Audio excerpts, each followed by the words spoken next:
Molly, welcome back to Political Hope. I'm so happy to be back. I feel like we need to start before anything and just talk about what happened the last time we recorded on Political Hope because that happened after the podcast, so nobody really knows this whole story. Oh yeah, that wasn't, it was very what a great metaphor that was for what was happening during that time. All that stuff, right?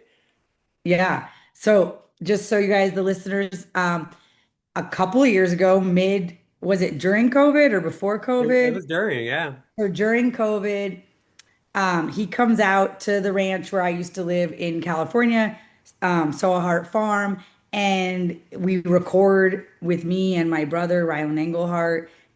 And we have this amazing conversation about what does political hope mean. And then he says, can I get a farm tour? And I'm like, I'd love to give you a farm tour. And Rylan had to go to another meeting. So we jump on my little golf cart and we go and we pull up to the goats. And I think that two chickens have been killed by the new puppies.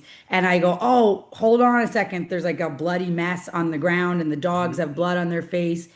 And we go running over. And what we realize is that it's a late term miscarriage of two goats. And they're still like in their sacks, and it's very windy out, and their eyes are like stuck open, their tongue is stuck to the side of their face with like, and I think the puppies actually saved their lives by opening the sacks so that they could breathe, but it was really gnarly weather as far as windy, and warm. Mhm. And so their eyes, everything was totally dry, their nose, their mouth.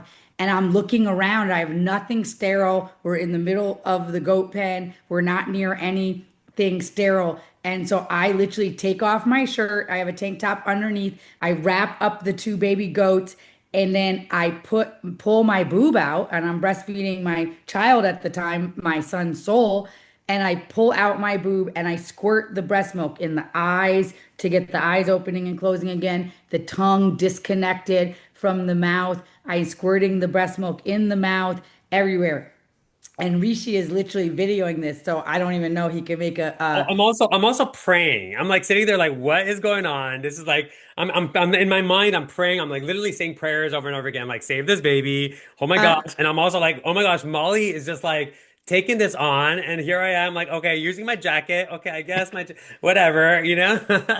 and then so we end up bringing the babies back to the house. I call on the radio, people come out, and we end up giving them some more breast milk in the house. Someone drives to Tractor Supply to get some colostrum replacer for baby goats. And We got the fireplace on. We turned the we got fireplace the on. fireplace on. We're trying to warm them up, even though it's like hot outside, but it's like windy, dry. And we're getting the fireplace on. We're getting them. They're so cold. Their ears are cold. Their arms are cold. We're FaceTiming the vet. The vet's like, if the teeth are not out of the gums, just put them in a warm place and let them pass. Like there's no way for them to survive. The teeth are not out of the gums. But I'm determined, and more breast milk. And then we get the colostrum replacer. We mix it with a little raw cow's milk. And the end of this story is that I got up every 2 hours through the night and continued to feed these goats. And the boy did not survive, but the girl did survive. She lives in Texas now. Her name is Bonita. She's a mother and a grandmother. And what is so interesting is that she then had the non-desire when she first had her babies to she did not connect with her babies. And so the extension of the story to tell you is that she had a traumatic birth this year with a really big baby, and she didn't want to connect, and she didn't connect with the last one, and we bottle fed it. And I thought, well, we can't just let this trauma keep Mhm. going. So I brought one of those big crates. I don't know if people know what it's like, a field crate that you pick watermelons or oranges into. It's like 4 feet by 4 feet by 26 inches tall, into the living room in very small space with Bonita and her baby. And I Wow. literally say, we are going to have her connect with the baby. We're going to put the baby on the boob, and we're going to do that every 2 hours, Wow. which we did, which she did connect with her baby. Yeah. And so we're healing the generational trauma here of the goats.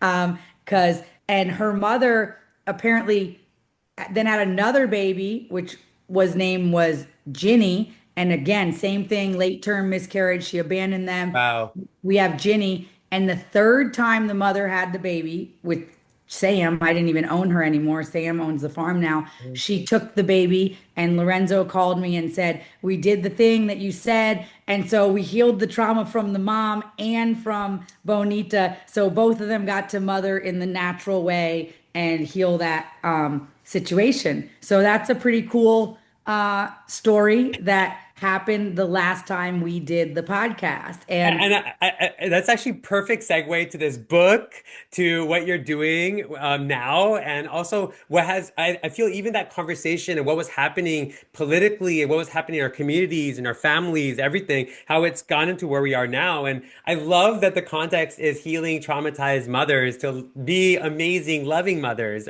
because. I wonder if that's a thread we can weave through our conversation. Because even when I read this book, and I hope folks read this book too, because it really, it's a reclaiming of a type of mothership, a type of also manship and fathership, and a type of relationship that actually we have to connect with the roots of our nature. Forget it, before we do politics and governance and like economics and all these different things, like what are some of these basic things, these principles within our bodies, within our relationship with nature? So I don't know, what do you have anything to share with that?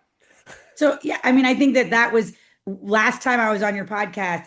I was at the beginning or maybe 30% into this journey of realizing, that veganism is a lie, that nature doesn't lie, that we can get all the truth that we need from observing in nature. And so many ideas. And I just want to, like, people, I'm making up that many of your listeners may be more to the left. And I don't want people to get turned off by the like subcategory or saying that nature is conservative.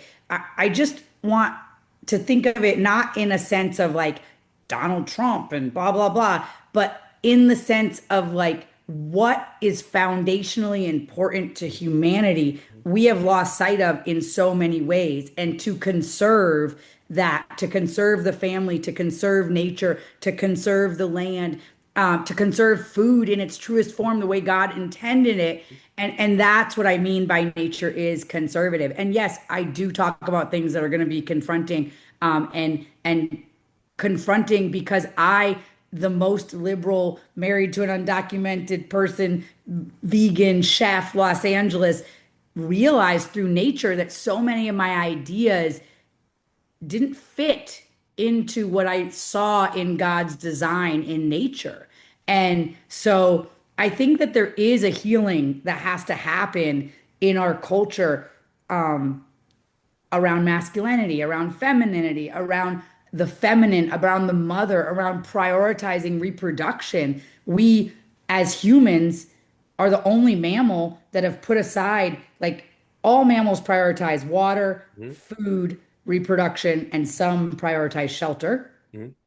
Humans largely prioritize shelter and comfort as an extension of that. And comfort comes in many ways that might not be like air conditioning in a house, but comfort in our sheltering, our sheltering, or our shelter is so important, whether it's sheltering ourselves from other ideas, shelter to sleep in, all these things.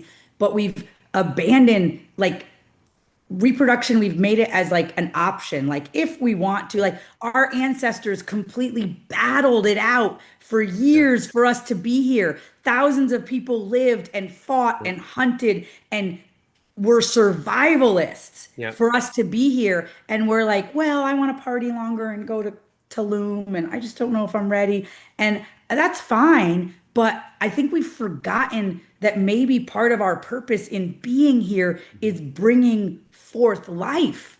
And that has largely been abandoned. And our water is filled Yeah. with chemicals, and our food is really food like paste pushed into different shapes. And I want us to go back to valuing motherhood, valuing reproduction, valuing water and its amazing qualities, Mhm. to carry memory, to carry, like, what if God's consciousness is in water? And that might sound crazy to some people, but lots of scientists have proved that water has memory and even has a dialect. It has Mhm. these things that show up in it over and over and over, like hydroglyphs that have meaning.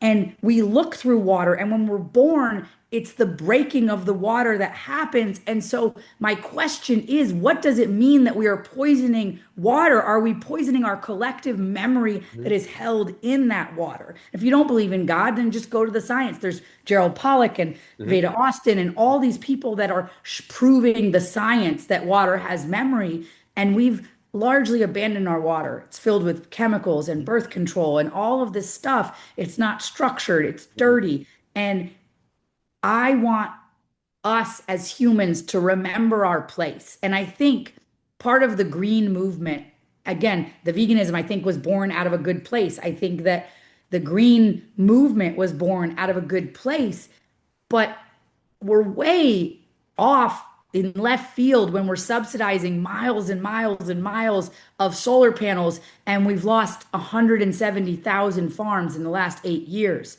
We are largely disconnected, and in this disconnect, we villainized the cow, we have Yeah. villainized the farmer, and we have villainized humanity itself. Mhm. And I want us to remember that we belong here and Mhm. we are the keystone species, and that nature is better in communion with humanity. We are meant to be here. And the plains, the Great Plains, were largely cared for by native cultures where they burned the grasses and moved the buffalo through Mhm. pressure, through predator. Human was the predator on the plains. The rainforest has much science shows that it is a co-creation, not just monkeys shitting out seeds and making the rainforest.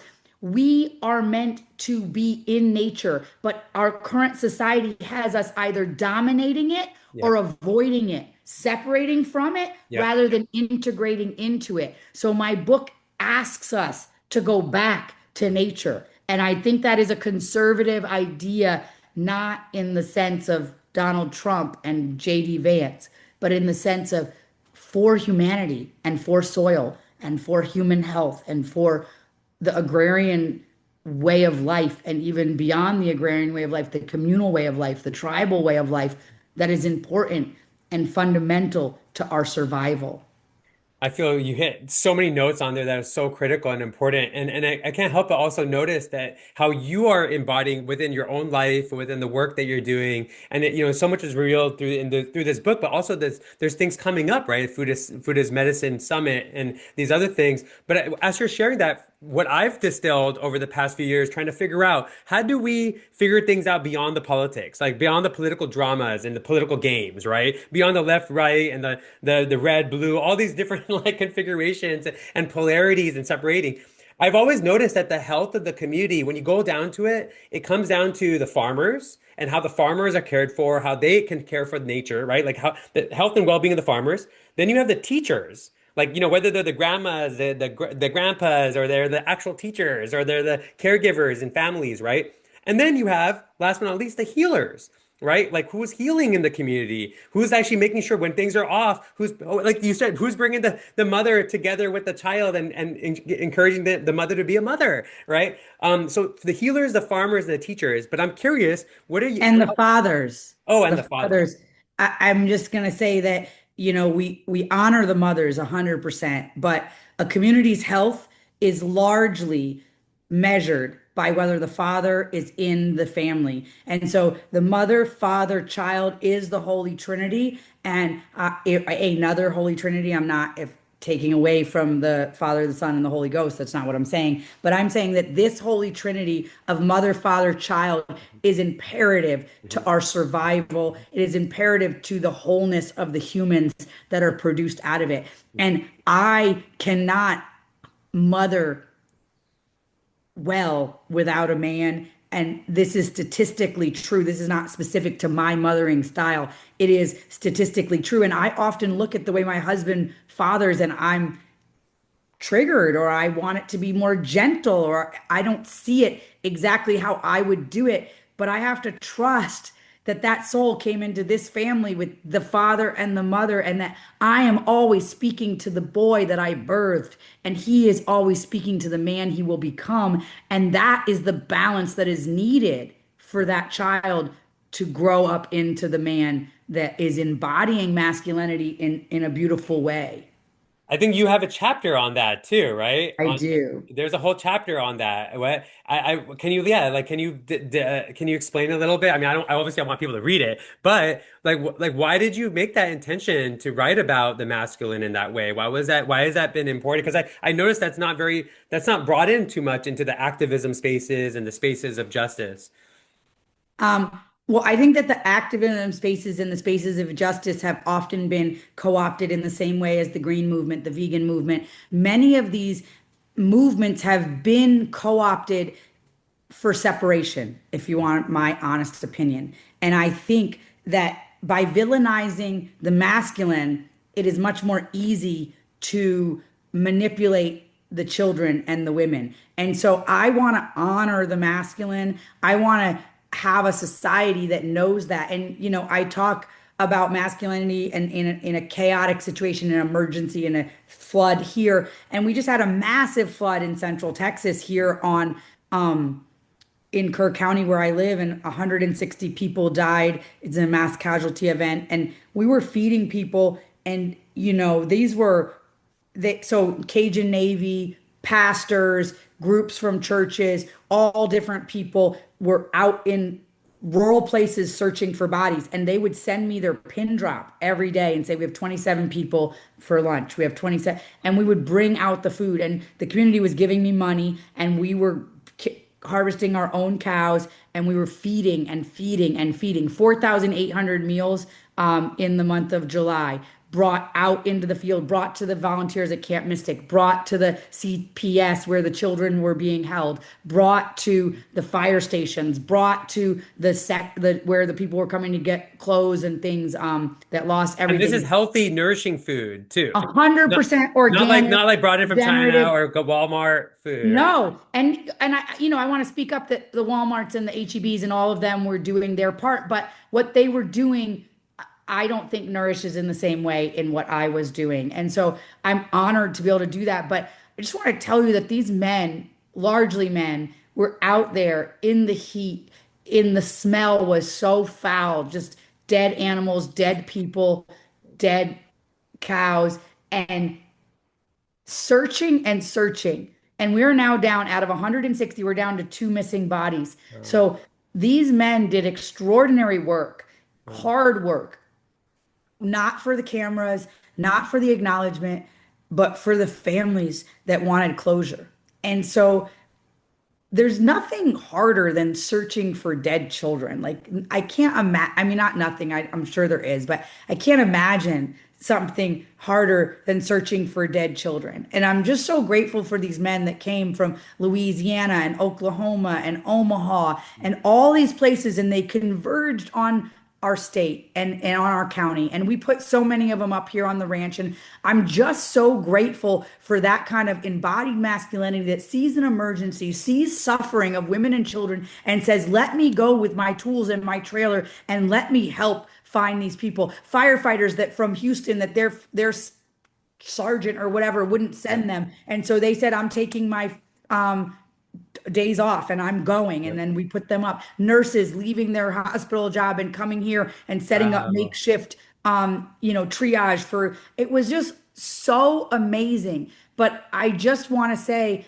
that in that, there was a role for men and there was a role for women, Mhm. and it wasn't the same role. And that's the same thing I talk about in the flood on my farm is the role for me at 8 months pregnant, while there's 18 inches of water rushing across the whole farm, was not the same as the role for my husband. Mhm. And it doesn't mean that one is not valuable or the other is not. They're both valuable. Right. And the other day, every time a guest comes to the restaurant here on the ranch, I ask them, how did you hear about us? Or, who told you about us? So I can know what's working and not for promotions. And this guest said, the pastor at my church was talking about in a crisis, everybody has a role to play and everybody's role is important. And he said that the bright spot in his day was the food that I brought and this iced tea from the farm with the herbs, and that it tasted like a spa. And it was like a little moment of reprieve from the chaos and sadness in the river. And she said, I wanted to go taste that tea, and that it was important enough for him to speak of it from the pulpit. And I thought to myself, you don't think it's a big deal. You're just bringing burritos and iced tea and Right. oranges. Like, it's not a big deal. You're just doing your part. Right. But that was a bright spot in these men's day that was so hard. And twice I was there when bodies were being pulled out of a brush pile, and one was a car that was being excavated. The whole car got buried with people Right. inside of it.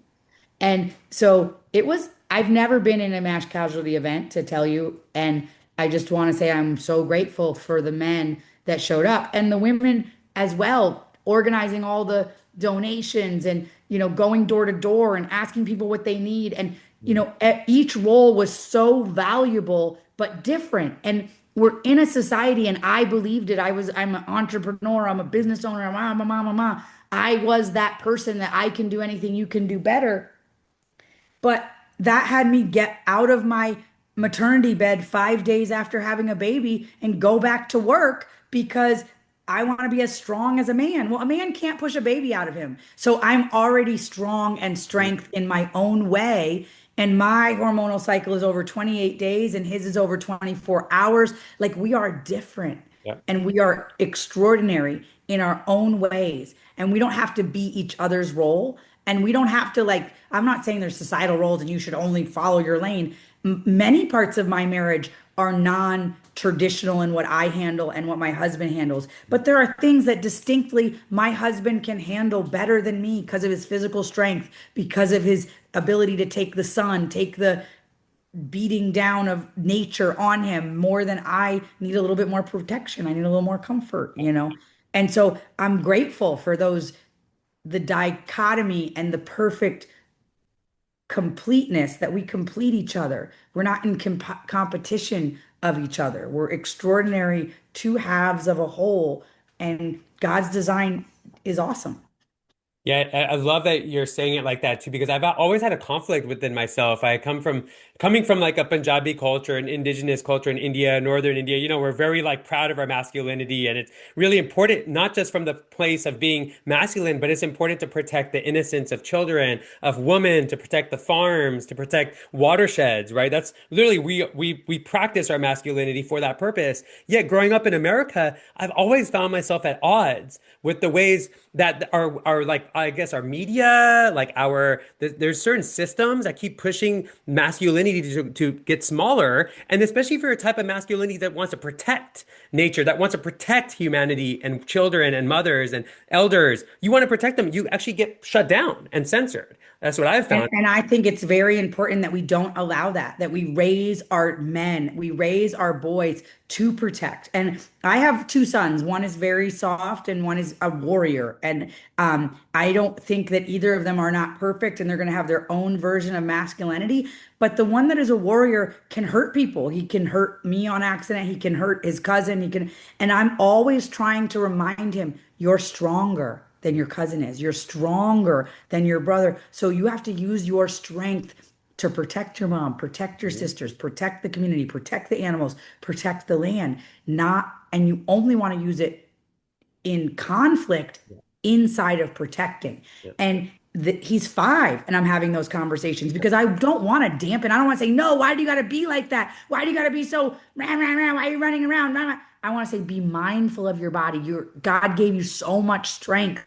You have to be careful. With this much power comes responsibility. Yep. And so I do want us to celebrate men. And I feel like we live in a world that's almost ashamed to celebrate men. And we celebrate everything else. We celebrate how people have sex, who they have sex with, and we How much money celebrate they have, how much money they have. how much money they have. And I talk about this in the book is I want to celebrate diversity, but like true diversity, not like how people have sex or the tone or how much like melanin they have in their skin, but really the diversity of function. that we have different functions, we have different ways to contribute in the world. If you have a bunch of people that have sex with different people or in different ways and are different shades of colors, that doesn't, and they all think exactly the same way. I don't think that that's diversity. In nature, diversity has to be that different things are doing different things. They have different functions, they have different values, and they contribute different things to the total system. And I want us to celebrate men. And I think that we can even have compassion. As women, it's like men do this and men do this, and then there's so much like of that doggedness.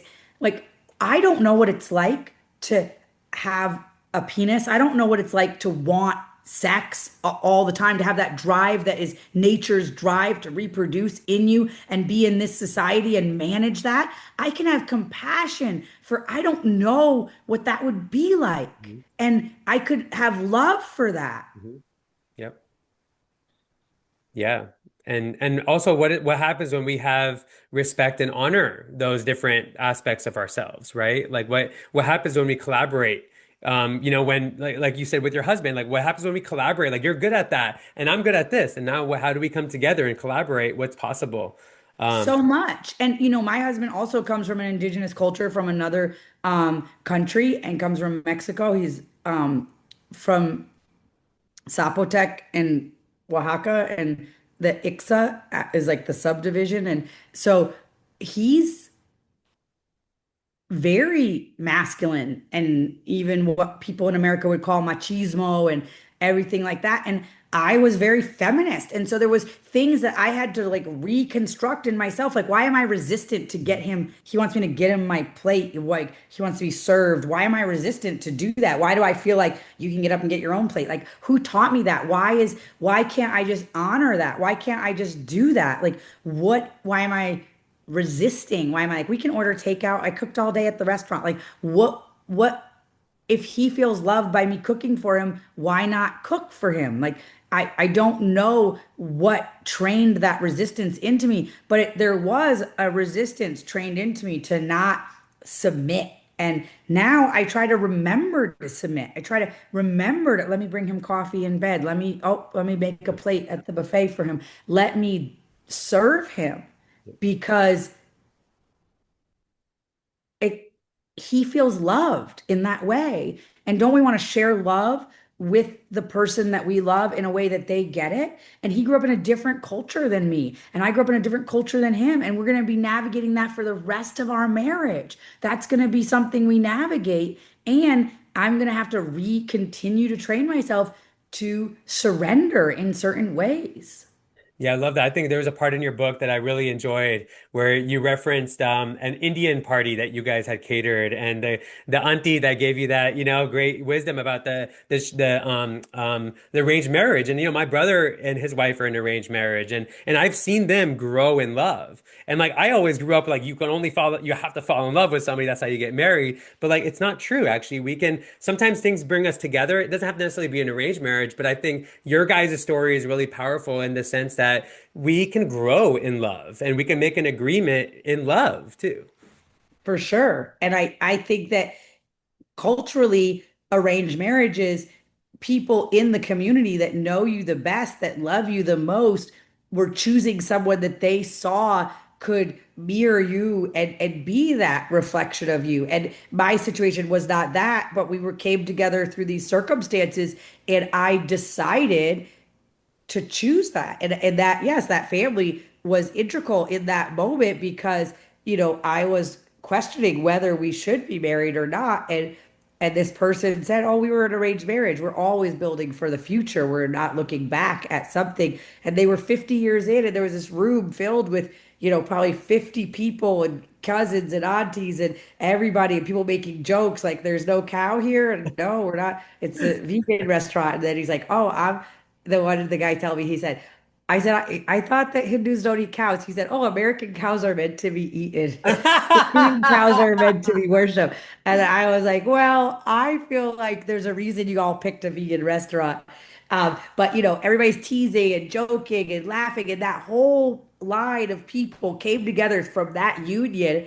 And what if they had been in the selfish mindset of like for me or and whatever, but like you just looked at this room of family and multiple generations and so much love that came out of that arranged marriage and the construct of like our my American view would be that there's like some suffering in arranged marriage and uh that's a crazy thing to think and I, I'm not going to say exactly who these people are because they're but there's a person that worked for me and when I met them I had made up like to tell you the truth I was like I think that they're a lesbian and I felt bad I said I my construct of like how I imagined the world, right? My liberal construct.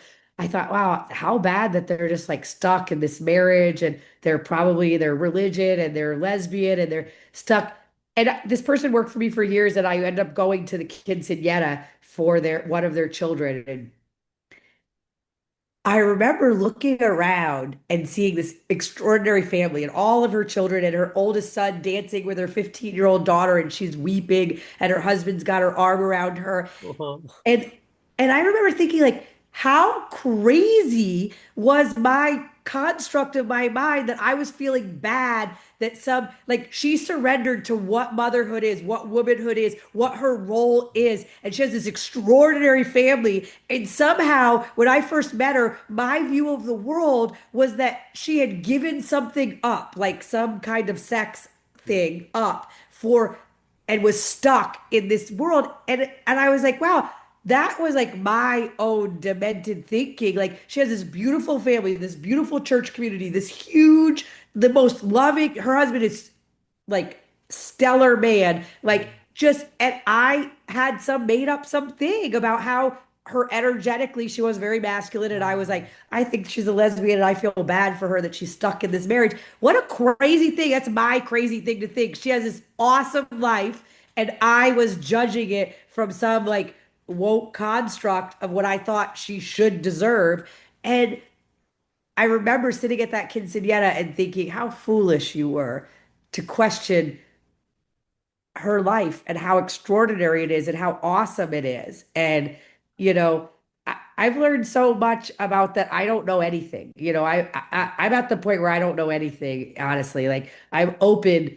I got splayed right open through COVID, through all these different things that I'm just observing as a farmer, as a mother, as a lover of nature. I'm observing and continuing to seek the truth and seek where I'm asked to be obedient in this life. And I think that we've given up on obedience, we've given up on surrender, we've Mhm. given up on discomfort. And what is humanity without discomfort, surrender, obedience, community, Mhm. and uh agrarian communities? We're nothing. Yeah, and I think that it comes back to this word you used earlier that I use a lot is that humans are also keystone species, and we forget we're all like, oh yeah, beavers and blah, blah, blah. We're like championing all these conservation efforts for like these other animals. But what about conservation efforts for humans to be keystone species? And more, they're trying to make like robots already and like AI, and it's like, wait, hold on 1 second. Like, wait, human intelligence is freaking amazing, and our natural intelligence is amazing. But I think there's a chapter here. I kind of want to pinpoint this as you bring up keystone species. I want to say that, one of the things that gets like I like to say hijacked, but with like the equity space and the diversity space and including indigenous perspectives. Well, there's all these spaces, right? What I notice is that there isn't a focus on the ideals. Like it becomes a lot of like, oh, now we have 50% women, and now we have an indigenous person on a council, and now we got like all this stuff going on. But like the focus goes away from the ideals. And you wrote a whole chapter about this, and I also think this is what separates you, Molly, from all the people I see out there being an amazing partner in all of our liberation and all of our efforts to be liberated and healthy and abundant. Why is this important to you? Like, why do you think this is really important for the world to actually be paying attention to? Well, I think that, and I'm sure that there'll be some pushback. I'm a white woman saying this, and But you're white. I don't see that. I see a but goat. I see a goat milker over there if I saw one. but I think that there's so much designed to separate us. There's so much conversation.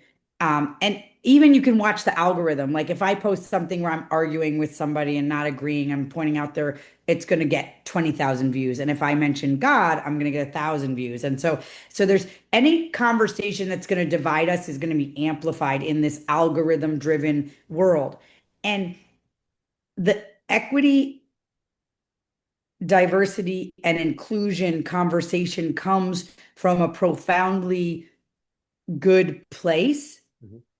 and has turned into something that is just going to continue to divide and divide and divide. And there's like no the goalpost keeps moving, right? So there's people Mhm. online that want to say, I'm racist and I married a Mexican guy and had four Mexican children to cover up for my racism, and that you can be racist and that you're doing and like and so I mean we're just moving the goalpost of what race, like we're just actually changing the definition of racism at that point. And we talk about microaggressions and that, but what about doing the work of humanity and like our own interpretation? And yes, I'm sure there's loud aggressions, microaggressions, but also like what about us being responsible in how we receive the message, how we are. And so I want diversity because nature is diverse, but I don't think that we need to villainize any one race. And I don't think that we need to prop up any one specific conversation as, I mean, I got a thing on my feed today saying all white people were made by a black scientist and he was like making them and he put them in caves and then they have no souls and da da da da da da. Da. And Whoa. it's like, Oh my God. and I'm like, what is even going on? Like, right? We have to connect as a human race and we have to respect each other's differences. And many things can be true at the same time. Take the Israel thing right now. Mhm. There can be cultural things that you don't agree with in conservative or radical Islam. There can be that you don't agree with Hamas at all. Mhm. And you can also not agree with Israel. Like all three of those things can be true at the same time, but Mhm. you'll see they're trying to make a dichotomy, Yep. right? Someone says Choose. something here, and they are like, well, look what Hamas did here. Yeah. And then someone says something about this, and then they say, look at this radical Islam beat this guy in downtown LA to death. And then And tell it's me like, what side you're on, Molly. And it's like, tell me what side you're tell on. me what side you're on. What side? And I'm like, literally, I'm on the side of humanity. I'm on the side of love. I'm on the side of children getting to grow up Mhm. and live. All And so, children. what? All children. All children, all children. I'm on the side of life. I'm pro-life. And so we have to not get into these conversations. And so I believe that we need to honor everybody. But when we start getting into these conversations where it's a either or, a Mhm. better than, a good, bad, Mhm. instead of how do we all thrive Mhm. together? Mhm. Mhm. Mhm. And I think that we can't continue to regurgitate history. Right. Like, we can't, like, I can't be mad about how England took all the livestock from Ireland and left Irish people with only potatoes. And then they had the famine, and millions of Irish people died, and they had to be indentured servitude to come to America. And I can't hold anger towards England today for that. Yeah. It's not going to serve me. What I can say is, I want my children to value everybody, Mhm. and I want my children to be free thinkers Mhm. that don't go into a binary box like I am Republican, I am Democrat, I am a liberal, I am a conservative, that I want my children to think for themselves. Mhm. And often in this idea of like nature, another way to see if something makes sense, try to explain it to a 7-year-old. Like, Yeah. try right now to explain abortion to a 7-year-old. I ask Yeah. anybody because my kids just recently asked me, Mom, what is abortion? Wow. And I could almost cry to talk about it. But the disgust in which came across their faces as I tried to explain it in a very child friendly way was unfathomable to them. Wow. And so when we're questioning if something is right or good or bad, imagine explaining it to a 7-year-old and ask yourself if it happens in nature. And those are ways that you can look at, does it make sense? And so, yes, we want women to be liberated. But at this point, it's not about liberation. Mm. We're at 1.6. We're not a single westernized nation is at replacement rate of fertility. What? It's Not one, reversing. Google it. Wow. Nobody's at replacement rate, not a single westernized nation. Um, Hmm. some South American countries are, Muslim countries are. I believe India still is. I believe Pakistan still Mhm. is. Mhm. But it's very hard to reverse that. And so people want to scream about, rape or incest and these little carve outs. What percentage of this is rape or incest? And what percentage is humans prioritizing Yeah. our I, the individual, over the whole? Mhm. And so, for what it's worth, I had abortions in my younger years. I had a coming to Christ conversation, for a better lack of a better word, and realized um through an experience that I talk about in my book, it was not my choice to make. You can't trust in divine order and also think you know better than divine order. Yeah.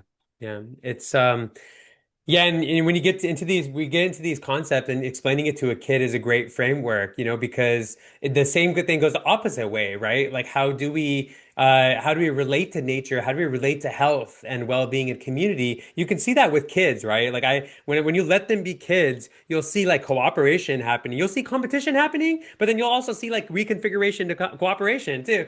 And then at the same time, also there is like this mentality that any problem can be solved, right? And not this helplessness, learned helplessness, or learned, kind of like, oh, we have to pick this polarity. Like, actually, no, the polarity is actually the causing the problem even more, right? Making it worse. But I want to kind of segue that like what we're talking about into this conversation, because I feel this is really alive, just the way you live now, but also, you share a lot in the book, but also what's coming, like what's on the horizon with this, like immediate horizon and the greater horizon, because like I can't help but see this as a very non-polar concept, you know?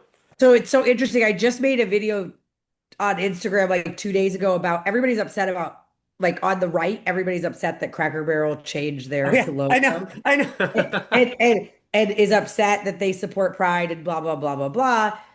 And there's all this conversation going on about don't spend your money with them. And I thought to myself, great. I think people should spend their money with their values. I think that we vote every dollar we spend, and we often spend unconsciously, and we bring things into the world that we don't want. And so for true capitalism is an expression of nature. If something supports the community supports it, it Mhm. grows, and and then it grows back into the community. It's nature. The What we call capitalism today, which is federally subsidized, Yep. central banks printing money, and then blaming capitalism and white people for all of our problems, that doesn't really make any sense. So I was saying we have the power to, if we want Cracker Barrel to change something, in my opinion, let's stop poisoning people. Yep. Like, literally across the board, 90% of restaurants, 90% of stuff you buy in the grocery store is causing a collapse, Yep. like an existential collapse of humanity. Our mental health is bad, our physical health is bad, our biometric health, like Gut our health, gut health. gut health is completely destroyed. And so, why don't we say, Cracker Barrel, I would like you to stop poisoning us? That's a left, right. Everybody says, we're not going to spend our money until you take seed oils out, processed this, no corn syrup, blah, blah, blah. Then we'll spend our money with you. Like, we have the power, we the people. Like, I actually think that the Constitution had it right when we say we the people, but we have stopped holding anybody accountable because we are praying to the God of comfort and everything is so comfortable. So we are not using our collective bargaining chips. And we should be. And but it's so easy to press Amazon, it's so easy to press Instacart, it's so easy to press Uber Eats rather than driving to the farmer's market, driving to the farm, going to the farm to table restaurant that's 45 minutes out of town. Like those are harder to do. But if we want that kind of beauty in our world, it is up to us to create it Yeah. and to support it financially. And so I think that we all want to rage against something. And I want to say, let's stop raging against something. Yeah. Let's gather together. Food is medicine. Water is always self-healing. Let's help it self-heal. Nature is always self-healing. Let's be co-creators in that. This is non-partisan. Clean water, clean food, it's like so simple. Food is medicine. And I don't know if people saw this that follow you or whatever, but me and Ryland did this event at the Foundation. It was Ryland's event at the Heritage Foundation last week or 2 weeks ago, Mm. and people lost their minds, like Oh, upset. And I'm like, no, this is awesome. I know. It's a huge think tank in the conservative world, and they're starting an entire section called Raw, like rejuvenating American wellness or reviving What? American wellness. And soil health, human health, and food is medicine. That's the whole section. And so I'm like, yeah, I'm gonna go there. I'm gonna be in the private closed door meeting with all the people from all different parts of the Yep. world having this conversation because it matters. Yeah. And I want there's things that we don't actually need to fight about. And so back to the equity diversion, back to the veganism, back to the race, there's so many ways to divide us and to trigger Mhm. us into Mhm. to Mhm. fractioning. And that is what the powers that be want. And we can make the powers that be the powers that were by our spending power. Yes. Voting, I'm not giving my authority to anybody, honestly. Like government can go, but we have the power. We vote every day for what we want and supporting what we want, fighting for what we want. Instead of raging against each other, how can we come together and rage together for a better, maybe not rage, let's like bless for a better You were future. saying Rage the Machine. I was thinking Sage the Machine. Yeah. But let's like move towards a better future together. And that's what's possible in coming together. And so I just want us to be suspect when movements start isolating and separating rather than reaching out and building bridges. Are we building bridges, or are we othering? We talk about othering in certain communities, but like literally everybody's othering. And Yeah. so let's be remembering rather than othering. Let's like seeing like God is reflecting back at you Right. in the soul of every single person you know. Yeah. How can you see and love that little spark of God's creation Mhm. and come together Mhm. rather than making everybody the enemy? Mhm. I feel like practicing real regenerative farming, not the greenwash one, but like actual natural regenerative farming, you start to realize it's healthier and more effective when we realize the importance of all the creatures and all the animals, whether they're underground, above ground, the pests that we consider pests, but sometimes they're not even pests, that we can collaborate with them. But that includes humanity with each other. And one of the things I want to honor, I feel like maybe I wonder, the question, it's a question too to you. I wonder how farming has informed you, but I'm curious about this because I experience this well, that I find a lot of value of being the diverse voice in a place that's an echo chamber. So going into a place like you went to the Heritage, everybody thinks you guys are going in there and you guys are like getting co-opted, but at the same time, you're bringing in a diverse perspective into that space, which is invaluable. But from the outside it looks like what, but in the inside you're pushing the system to evolve and grow. You're pushing communities to look at themselves better. So I'm curious, how does nature inform that, like in farming inform that? I mean, I think that if we think about nature and the more life that you have, the better it is. And the less life you have, the worse it is. Yep. And so that room, there was a closed door meeting. We're not allowed to say what happened or what people said because it could be private without press. But there was special advisors to the president, and there was Congress people, and there was all these different people in there talking about soil health, the future of soil health, the future of regenerative agriculture, the future of human health, like that conversation happening is awesome. And the ripple effect of it, we won't know. Now, do I think that government's going to save us? No. But do I think that the ripple effect of that conversation Mhm. in the Conservative Party is a positive influence in the end? Yes. And can we sit there and go, well, RFK said this and he did this and I want this and I don't think red dye is that important and Or can we say, literally, you know what I'm stoked about? This is the first time in history that at the federal level, we're talking about chemicals, we're talking about vaccines, we're talking about pharmaceuticals, we're talking about food for our children, school lunches. And yes, is there some dichotomy? Did they cut some grants that seem like they shouldn't have? And da da da da. Yes, nothing's perfect. I have no hope that they're going to figure it out in the next 4 years. Like, not at all. But people walk into my restaurant with tears in their eyes and say, I had no idea that I was the cause of my diabetes until RFK joined Trump and I started following along. And I'm interested to come here because you have no seed oils and no corn syrup and whatever. That is the ripple effect of it. Yep. So, no, government's not going to fix anything. But if we push to have our conversation that is important to us in the governmental conversation, Yep. it flows out to the people because the 90% are not me and you. And it's the people that are still in the paradigm of left and right and that government can fix things. And so when they hear it, then they can fix themselves. And like that is the beauty. And so when you're on the farm and there's a lot of different people with different ideas, you get to, I mean, when a lot of different animals are like different services to the farm is different, then it's working better. When we first got here, there was no dung beetles, and then the dogs are pooping, and the poop is building up, and it's disgusting, and then we brought in the cows, which brought in the dung beetles, which now we don't even have to pick up. We used to have to pick up dog poop every single week. We do not have to pick up dog poop at all because the dung beetles are just taking it. And if you think about a dung beetle, this is a creature.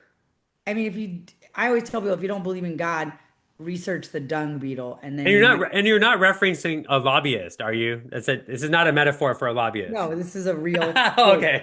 So you look at a dung beetle, and it goes to the poop.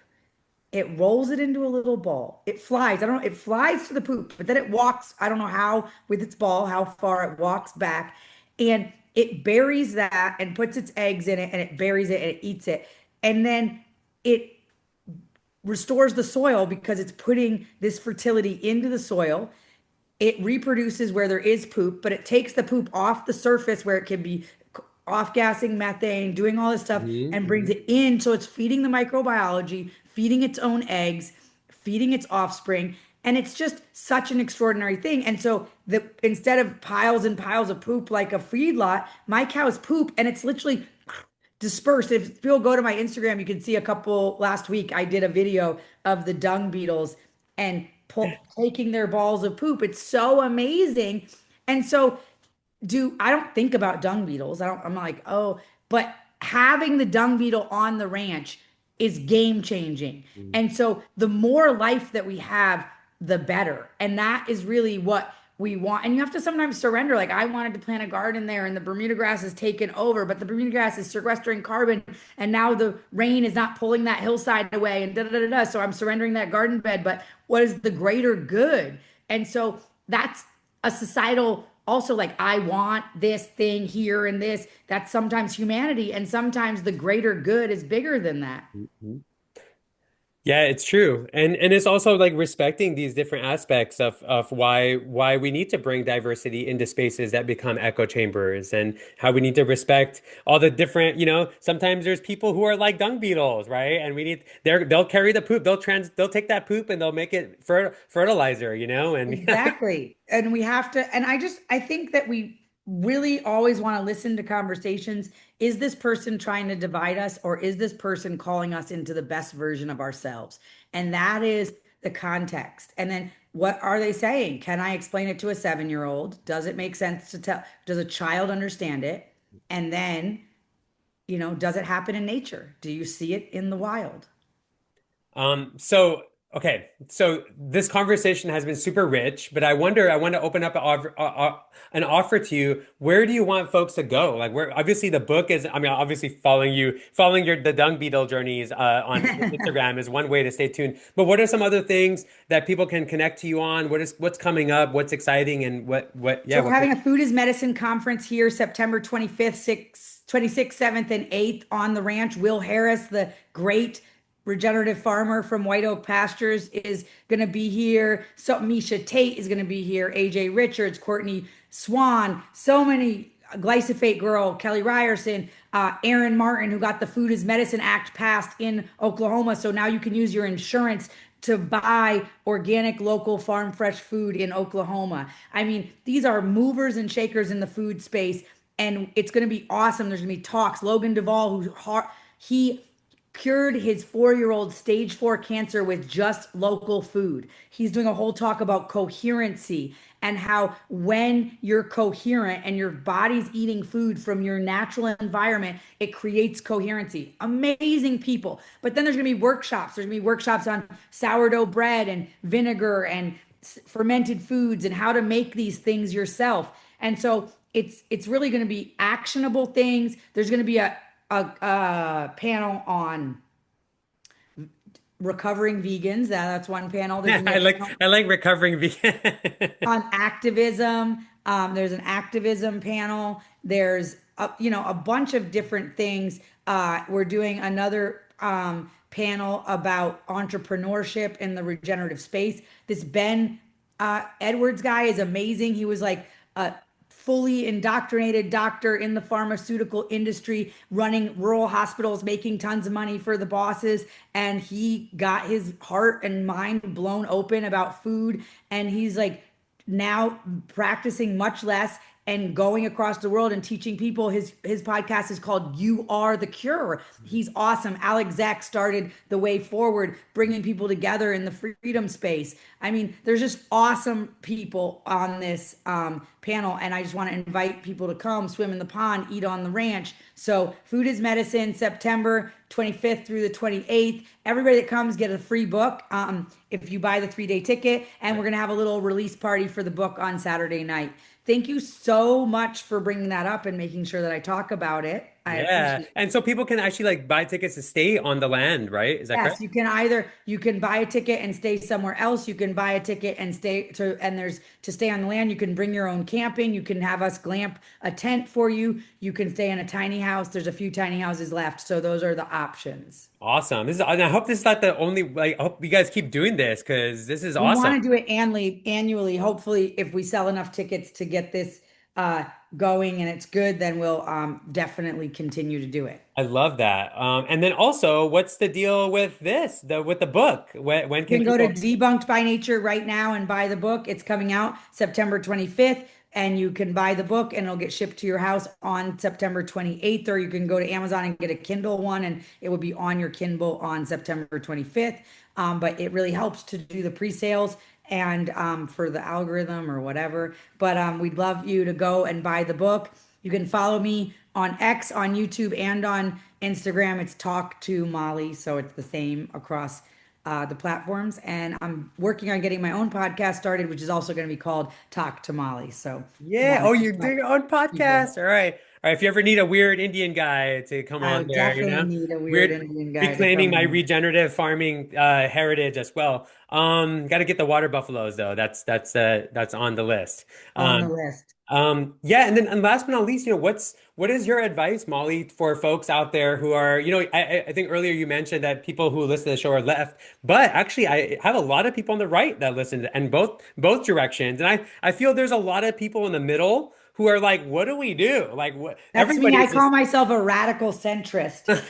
radical centrist. Because everybody's like the radical right, the radical left, the radical left, the radical right. I'm like, I'm the radical center. Radical essential. I can hang with everybody, all right? Like, Yeah.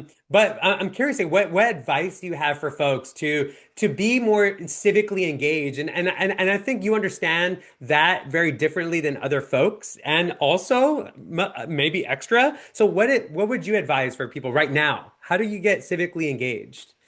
I mean, I think that we've shown recently some big things. We made some progress on selling off some BLM land, we got that pushed back pretty quickly by people just calling, calling, calling. So being aware and calling and pressuring, there has been some wins recently. And so I think that when you see these things, call your congressman, it seems like annoying and you're like, why do I want to do that? But I think that there is a little bit of a ping pong in the government where they're like, oh, whoa, whoa, we didn't know that was going to upset you. Now, does it not mean they're going to try to get it through in another way, like the next week? Yes, probably. But so we have to stay attuned to what's important to us. And then as an individual, if you have a farm, you have something in the brick and mortar, you can't let anybody take a step towards taking away any of your freedoms. Like whatever it is, you have to stand your ground. Like, no, do not let we always are begging daddy government to get bigger. And Mhm. honestly, it's not got we if you look in the last 50 years as government has grown and grown, or 75 years, are we healthier? Are we richer? Are we like what is Is the better? environment better? Is the Is the environment better? environment better? Is race relations better? Like, literally, I don't think we want to continue to grow government. In fact, I don't think that we're evolved enough to have no government, which a lot of people in the freedom movement are. But I think we want to push back. And so you just have to vote no. And even though it sometimes seems like a good idea and like we should regulate that, we do not want to do that. And it's not government's place to regulate morality is another thing. Like Huge. we want government to stick to like roads, infrastructure, keeping the lights on. Like what we don't need to have government in every aspect of our lives. And so, it might be civic engagement to just go buy raw milk from a farmer who can't get a permit and you're just like gonna do a herd share and buy a little bit of milk from them because you want to say like, you know what, government, I don't need you between me and my food and my farmer. Like we together are totally capable of making adult decisions about what we're going to eat. And I don't the government has in no way made the food system safer. Is there some like proof that people are dying less now that the government is every food the government has to be between you and your farmer? Like it has made food more shelf stable, but I don't think that it's made it better. I don't think less people are dying Right. from food related illnesses because of it. And so I just think we need to push back, just always push back. Government is always pressuring for more control, and we have to push back collectively, no matter what side of the aisle you're on. We have to stop begging for more government. And that sometimes feels hard because it feels like the right thing in the moment, but it just rarely is. Yeah, and I feel like your relationship with being a farmer and being around farmers and being sensitive to the needs of small farmers, especially, right? Not like the big mass. I think we have to remember that actually the antidote to government is having a relationship to your food and the storage of your food and the accessibility of food locally. Like literally, there's literature about this that even whether you want to like have a healthy society or if you want to push back against authoritarian ones at any point, it's the farmers because they actually have access to food, they actually have access to resources and can provide for the community. So they are the last. I say this all the time. Local food systems are not a privilege, it's a national security issue. And so when we talk about, national security, whether that's oil or military readiness or, our sons not being military ready and all these things, yes, for sure. But if there's a real catastrophe, Mhm, it's going to go like this: air, water, food, mhm. then guns, gas, and everything else. So we need to make sure that, and we are a net importer of food. We are not food secure. Cities have like 2 to 3 days of food supply if there was a supply chain disruption. So when we think about it, we have to think about, well, what is going to happen if there's a supply chain disruption? We have to stop just getting more and more and more consolidated for efficiency when we're abandoning resilience. And so we must go back to a more agrarian society. We need to replace those 170,000 farms that were lost in the last 8 years, and we need to add a bunch more. I have a friend, Steve Jarvis. He has a farm plan for America, and it's a military plan. And I, Whoa. I think it's interesting. I'm not, I'm like into less government, but his idea is that You have to join the military, go to boot camp, you get 40 acres, and then you farm that 40 acres, and that food is all funneled into the food system for the prisons, Wow. prisons, schools, all and military, all government funneled into the thing. Wow. After you do your 4 years, you can continue to farm that land and not own it into that system, or you can buy land and still have access to sell your food into that system at guaranteed prices. And he thinks it's a national security issue, and he calls it his farm war plan. Steve Jarvis, you can guys can look him up on Instagram. But I think it's worth a look. And if it's not that, we do need to replace these 170,000 farms. We cannot continue to lose. That's 1 in 15 farms got closed in the last 8 years. This is something that should be on top of mind for everybody. And so when we're screaming about a lot of these different things in these different spaces, I think it's a distraction. And I think there's some foundational, we're being poisoned and our food system is being eroded. Like, let's deal with the microaggressions later, and let's just function on these two things are found, water, food, soil is necessary. And then let's get to that. But we're literally being poisoned to death, poisoned out of our ability to reproduce. Oh yeah. And And what does that poison? How does that affect our consciousness? Which then continues that feedback loop of like getting distracted easily because we don't have a relationship to our gut and to the soil. So, oh my gosh, like so much, Molly. So, okay, this is awesome. How do you feel? Do you feel complete? Is there anything else you want to share? I just want all of your listeners to go out every day in the world, and no matter what the green movement told you, I want you to remember you belong here. You are an apex species. You are a keystone species on the planet. And I want you to go out and say, how can I be the best cell in the body? Do not believe the psyop that we are the plague, we are the scourge, we are the problem. We have forgotten our place. So remember, you belong here, and be the best you in the whole cell that you can be. And be regenerative too. Yeah, excellent.